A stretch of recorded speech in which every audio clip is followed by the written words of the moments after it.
की आमच्या सगळ्यांचं तुमच्या खात्याकडे लक्ष आहे.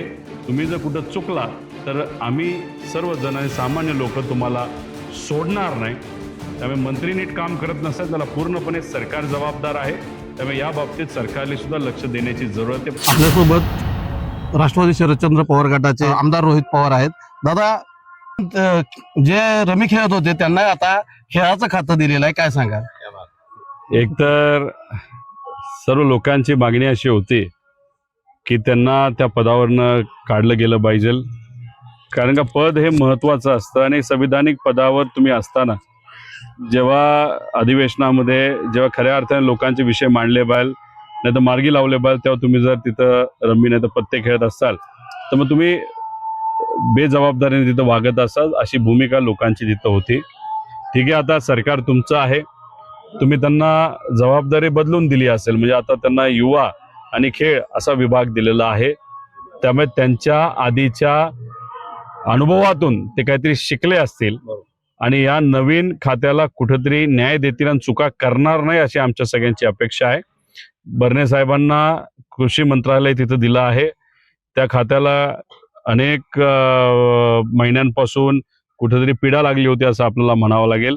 त्यामुळे खूप मोठी जबाबदारी आहे. त्यामुळे या दोन मंत्र्यांना त्याच्याचबरोबर इतरही मंत्र्यांना आम्हाला एवढंच सांगायचं आहे की आमच्या सगळ्यांचं तुमच्या खात्याकडे लक्ष आहे. तुम्ही जर कुठं चुकलात तर आम्ही सर्वजण आणि सामान्य लोक तुम्हाला सोडणार नाही. आणि सरकारला सुद्धा सांगायचं की तुम्ही खाते बदल केले म्हणजे त्यातून मोकळा झाला असं नाही. शेतकऱ्याला अजूनही खूप मोठ्या अडचणी आहेत. त्यामुळे ही जबाबदारी जर कोणाची असेल या अडचणी सोडवण्याची, ती तिथं असलेल्या मुख्यमंत्री आणि दोन्ही उपमुख्यमंत्र्यांची आहे. त्यामुळे मंत्री नीट काम करत नसेल त्याला पूर्णपणे सरकार जबाबदार आहे.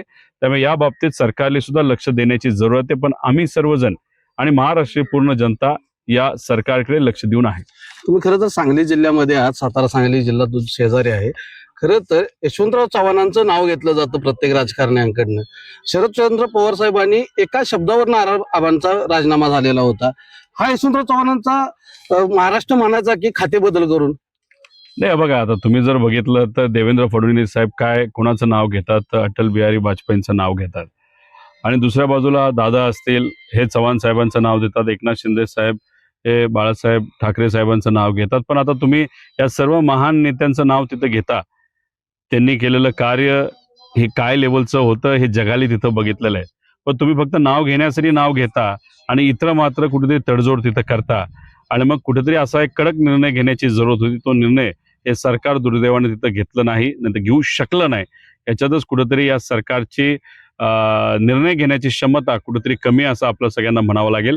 आणि या महामानवांचे आणि महान नेत्यांचं नाव हे कशासाठी घेतात? फक्त राजकारणासाठी घेतात. यांचे विचार हे काय लोकांनी या नेत्यांनी घेतले नाहीत असं आपल्याला म्हणावं लागेल. तुम्ही आज दुसरं एक ट्विट केलेलं आहे, ते म्हणजे एकनाथ शिंदे जेव्हा गावी जातात किंवा दिल्लीला जातात त्यावेळी ऑल इज वेल कधीही नसतं. नक्की काय सांगायचं तुम्हाला? जेव्हा अंतर्गत कुरघोड्या ह्या वाढतात तेव्हा एकनाथ शिंदे साहेब हे आपल्या सगळ्यांना माहिती आहे, ते आपल्या गावी तरी जातात नाही तर दिल्लीला जातात. याच्यावर एकच समजून घ्यायचं, ऑल इज नॉट वेल या सरकारमध्ये. पण ह्या ज्या कुरघोड्या आहेत त्याच्यामध्ये कदाचित एकनाथ शिंदे साहेबांना राग येत असेल, चीड येत असेल. पण सामान्य लोकांचा आणि महाराष्ट्राच्या जनतेचा विचार केला तर त्यांना कंटाळा आलेला आहे. तिरस्कार वाटतो या सरकारचा की ते आपापसात भांडत बसलेत, एकामेकाची जिरवत बसलेले आहेत. पण सामान्य लोकांसाठी महाराष्ट्राच्या हितासाठी हे सरकार कुठेही काही करत नाही, करताना दिसत नाही. त्यामुळे या लोकांना म्हणजे महाराष्ट्र जनतेला या सरकारचा तिरस्कार वाटायला लागलाय आणि कंटाळा आलाय असं आपल्याला म्हणावं लागेल.